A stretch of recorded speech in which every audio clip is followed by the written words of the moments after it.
There's nothing foreign about Ferrans. A timeless product, Ferrans ice cream. An experience that connects us all to this island. It's that feeling when you're away from home, sitting on a train in New York, and suddenly you remember the first time you opened the Ferrans eggnog box. People went away to England, States, Canada, and came back, retired, and came looking for eggnog. My father started in 1948 supplying fresh milk, and that went on for about 15 years, and then got to the stage where the demand for fresh milk was greater than he could supply. So he then built the first Ferrans dairy in Castries. And it was built just for milk, not for anything else, not for ice cream. The main purpose was milk because of the shortage of milk. The milk made from vegetable fat was packed and sold in a plastic bag and quickly got the name Let Lylon. After that, then we started doing flavored milk, strawberry, vanilla, chocolate, and eggnog. And then started making ice cream. The ice cream in those days, in the beginning, was sold only to vendors who had carts, went around Castries and some of the other towns selling.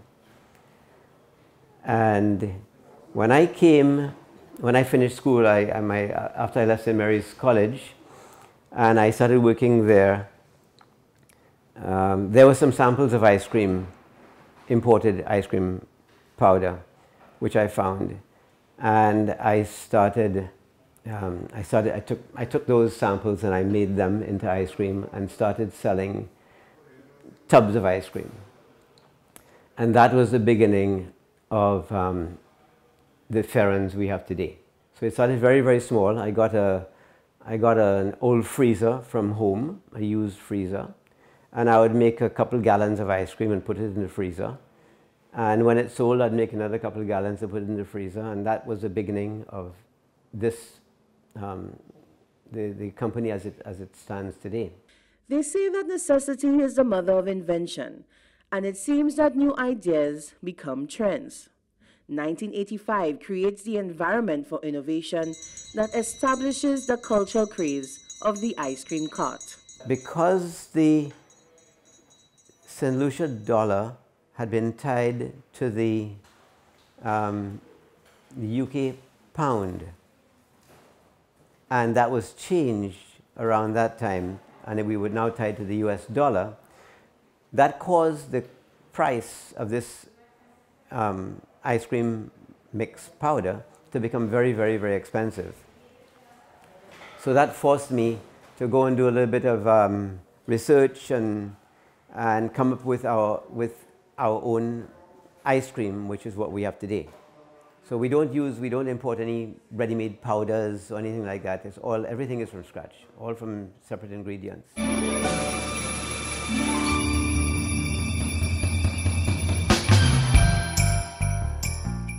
In the first couple of years, there were no take-home tubs of ice cream from Ferrans. Everything was just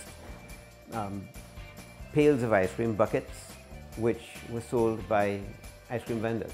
Building on the family legacy, Anya Dubole, like her father Charles, transitions into the business, bringing with her revolutionary ideas and the fulfillment of a commitment to a dream.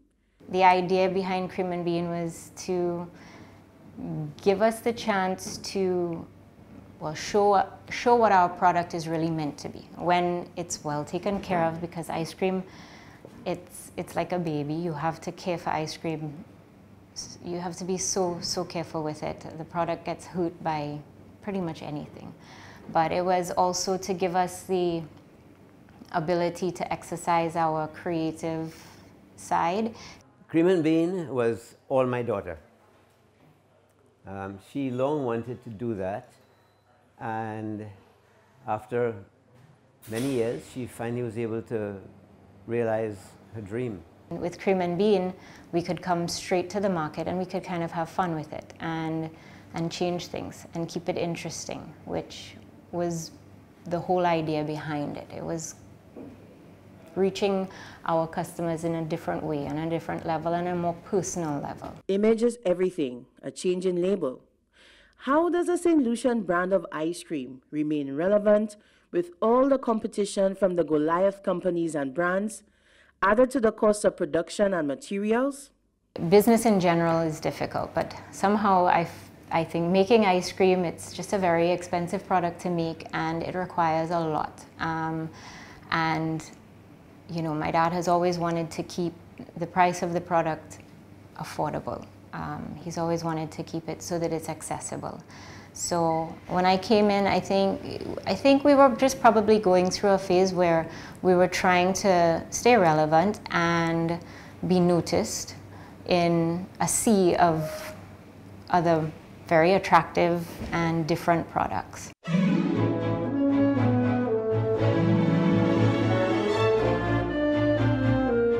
We designed new packaging, and I think for a while people didn't even recognize that it was Ferrans that they were seeing on the shelf, because we were getting calls asking us, where is Ferrans, where is it?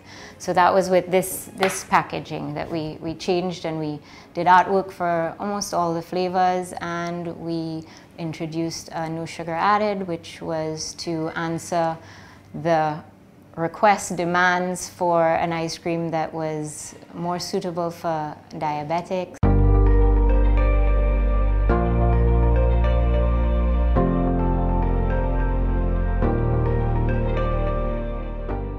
This company is everything it is because of his dedication to it. He does feel a sense of responsibility to the community. He wants to make sure that what he's putting out there is affordable, but even from a health perspective, people don't think of ice cream as healthy, but I mean, I believe everything in moderation is good for you.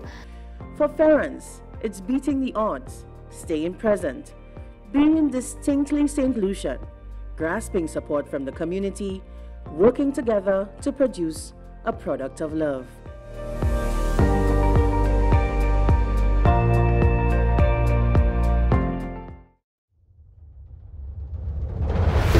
"42 years of effort and energy, building a strong and beautiful nation. We have seen it all, yet prevailed, from devastating hurricanes, storms and floods, now a global pandemic with even more impact. Yet we can, and we will, build back better, making this small treasure of ours more beautiful. Our flag, symbol of our independence. SLASPA, enabling that thrust, managing that engine for growth and development. Yellow, for our aviation sector and airports. Blue, for our seaports, yachting and cruise industries. Black and white, for compliance, security, and standards, actioned by a committed and diligent staff complement. Strategy and innovation, managing and building through the years, always improving. We are happy to enhance that vision of self-determination, independence with all its responsibilities. Continue we will, yes we can, and we will. Developing and refining all that is truly St. Lucian, inviting the world to share and experience our unique beauty and splendor. Our fair Helen, built from the challenges.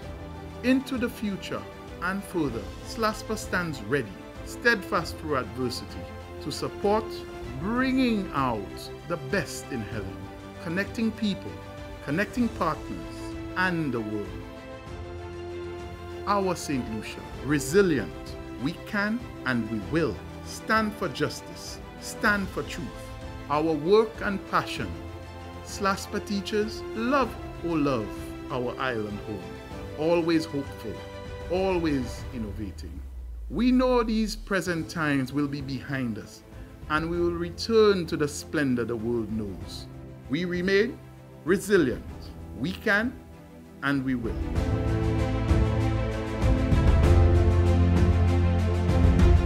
We can, we will.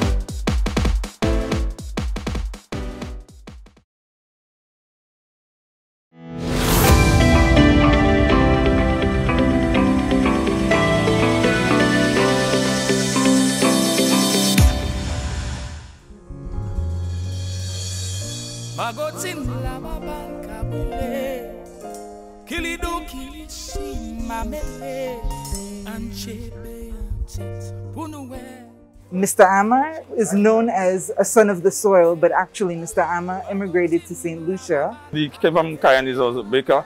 He made St. Lucia his home and never had a desire to return.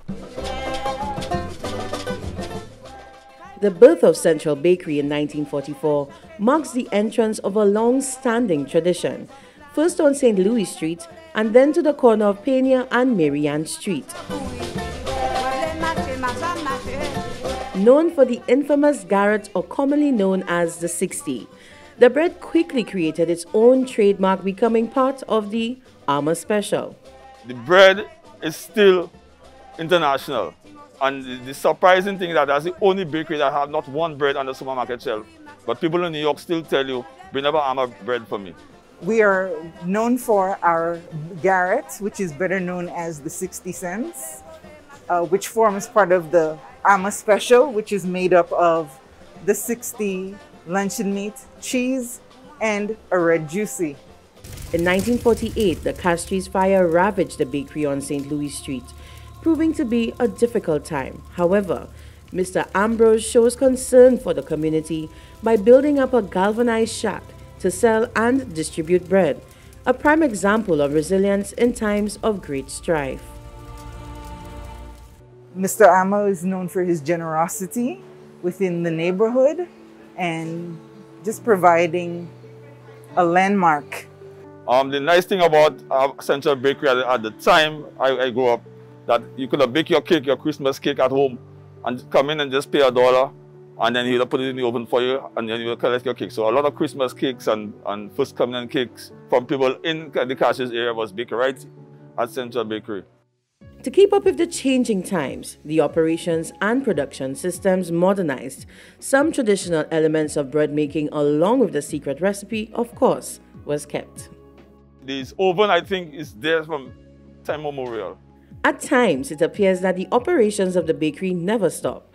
Local legend tells the tale of a folklore character known as the Bolom, operating the bakery in the early hours before dawn.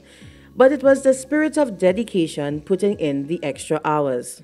Ama lived upstairs, the liquor department, and the bakery and the liquor is like very close range. So upstairs he made a door, and through this particular door he had an alley where he could pass and come down, and he would come into the bakery. So when everywhere is closed, he's inside the bakery preparing the stuff for the day, because we had much more customers before.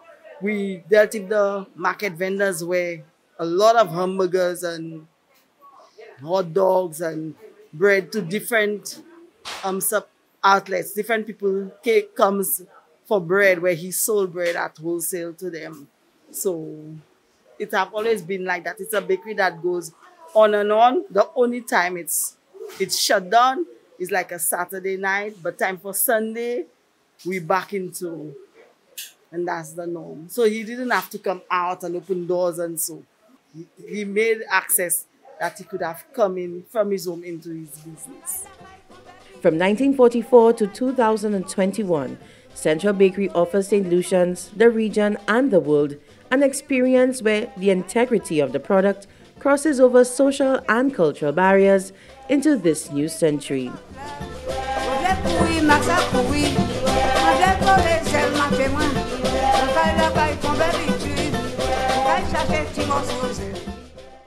You in quarantine?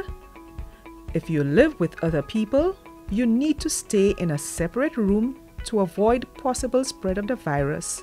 to other members of the household. This message is brought to you by the Bureau of Health Education within the Ministry of Health and Wellness and this station.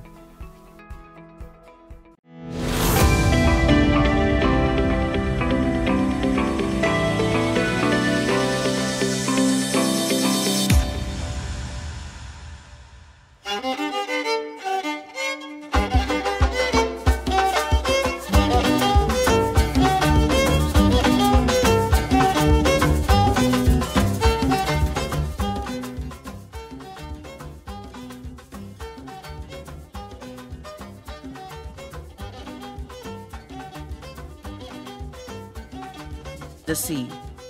I was 16 when I left college. My father was in partnership with a gentleman who had a little ferry going up and down the coast. And I realized the whole format of that shipping business intrigued me tremendously.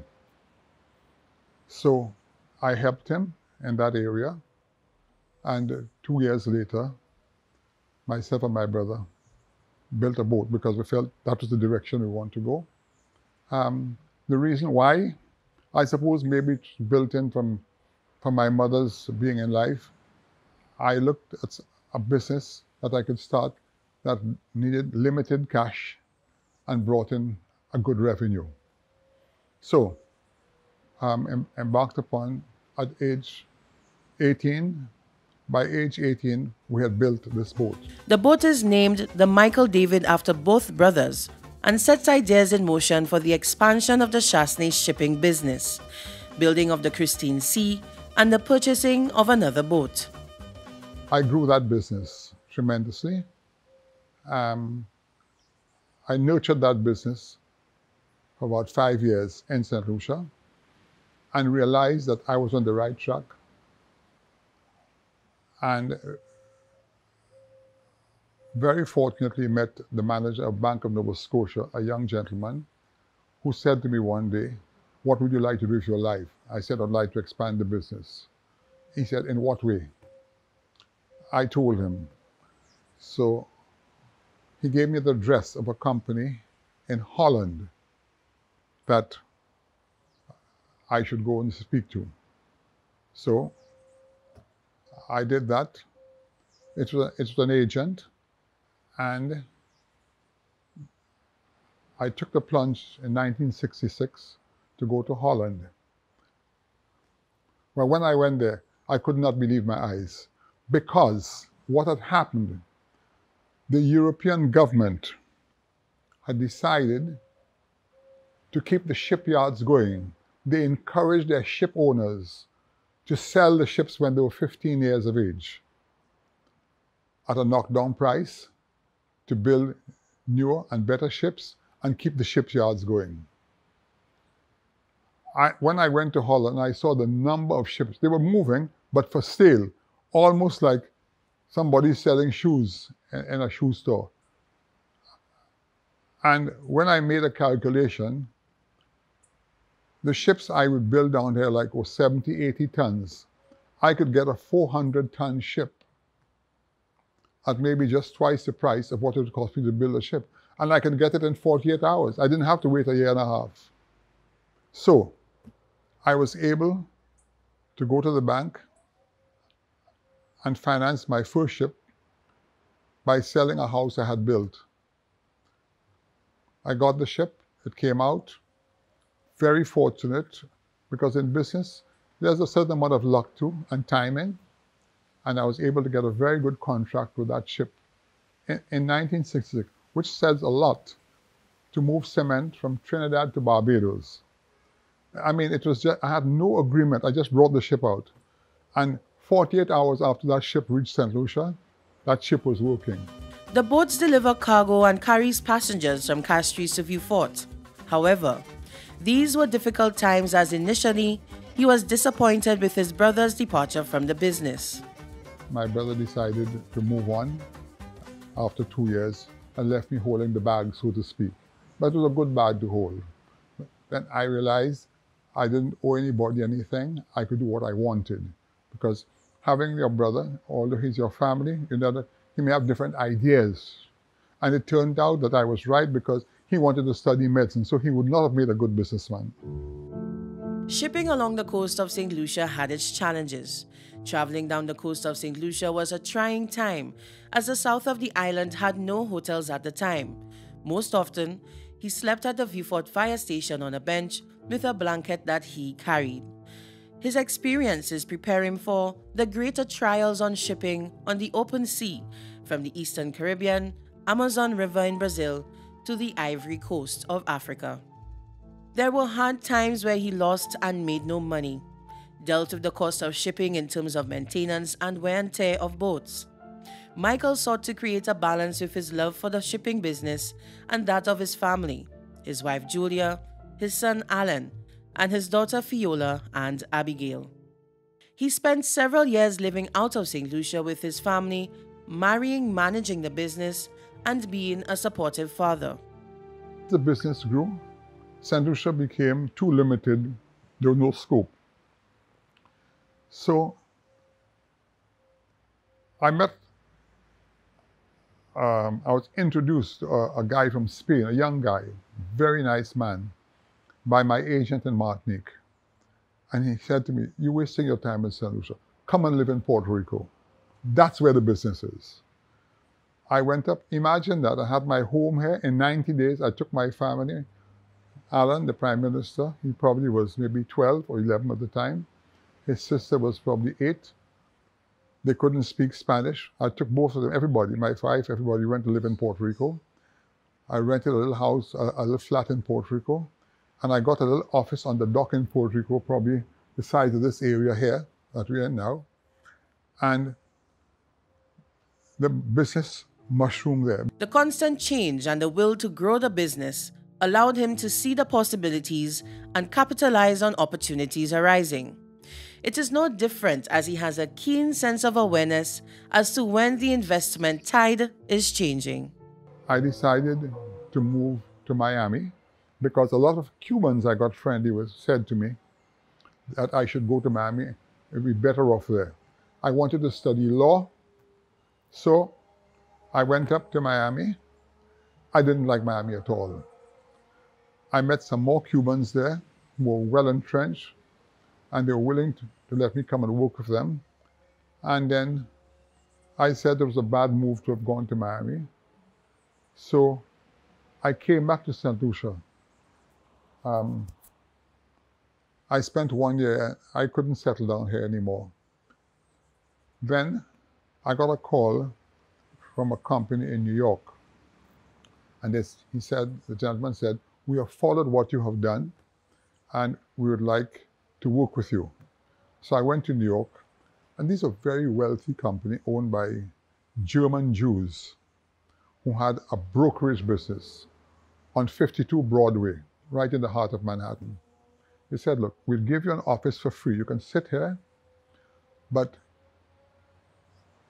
all the business that your boats have, you channel it to us because we'll make a commission on them because we'd like a business." By then, I had gone back and got another 4 ships, okay? And I bought a little flat in New York in a place called Queens.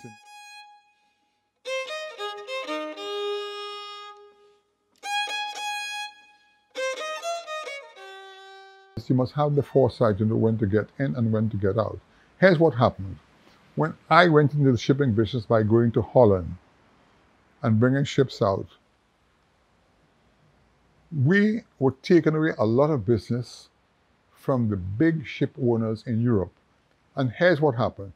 They would go into Brazil, say 50, 60,000 tons of cargo, discharge, and they would take maybe 10,000 tons of lumber, drop it in Puerto Rico, and that paid their fuel for them going back. But no longer, because we could work cheaper than them, so we took that business away. They did not sit idle. You know what they did? They did not sit idle. They then calculated they will get rid of all of us. So they went out and bought and built different kind of ships. Here's what they did. We would buy diesel. at X dollars a ton, they would buy the sludge. The sludge means it's something called bunker C, which is the cheapest fuel. It's the mud part, the worst part, the not refined part. They would buy it at 1/3 the price that I would buy diesel at. Then they created engines that would heat that sludge up to a high capacity, a very high capacity, to refine it. So they were able to operate at 1/3 of the fuel cost, but they also had to build a bigger ship. But they were financed by Europe. Nobody's going to finance. So what happened now, when we were in the business, 5,000 tons of cargo was called a small parcel of cargo. They then built millions of containers and they put it all over the world. So they would go to Brazil. If you want a pair of shoes tomorrow, you can get it. Yeah. They'll consolidate it, put it in a container, send it to Venezuela, and then take it to St. Lucia. Just like you do online shopping today. That's a similar situation. So things have moved on, okay? There are still 1 or 2 small ships of convenience that probably can work, but this is what happens, you know? And they displaced a lot of ships when that happened. And when you carry cargo in a container, it's carried in better condition, no pilferage, no wetting. A man ships you a box of shoes, you guarantee nobody's going to steal anything. It's going to come here dry. And these are the advantages. In this world, one must be steadfast and make decisions towards advancement. Michael's business sense and determination to succeed as the 9th child out of 10 siblings is a testament to the success of his business ventures and devotion to his family and country. Throughout his lifetime, he has established friendships and business partnerships. His many achievements include his contribution to the advancement of the business sector in St. Lucia, including the following: operation of St. Lucia's first shopping mall, Gablewoods in the city of Castries, shopping center at Vieux Fort, Julian's, a chain of supermarkets now known as Massey, building and managing warehouses, manufacturing, just to name a few. Coupled with his belief in providing opportunity for others and the advancement of St. Lucia and St. Lucians. St. Lucians became the best engineers. People from Grenada were the best officers and captains. Caribbean Metals, when we sent over 30 people to Barbados to be trained, they became end users. They all have their little businesses today. They're all big men, 60s, 70s, and they do very, very well, all from that company. I insisted that we give St. Lucians, make them shareholders. I have 250 shareholders in the supermarket today. When I sold to Massey, there are 250 St. Lucians as shareholders. They own 10% of Massey up to today. From the dock of Castries to the Caribbean seas and open waters of the world, Michael Chasney's business insight connects to a lifetime of experience and hope.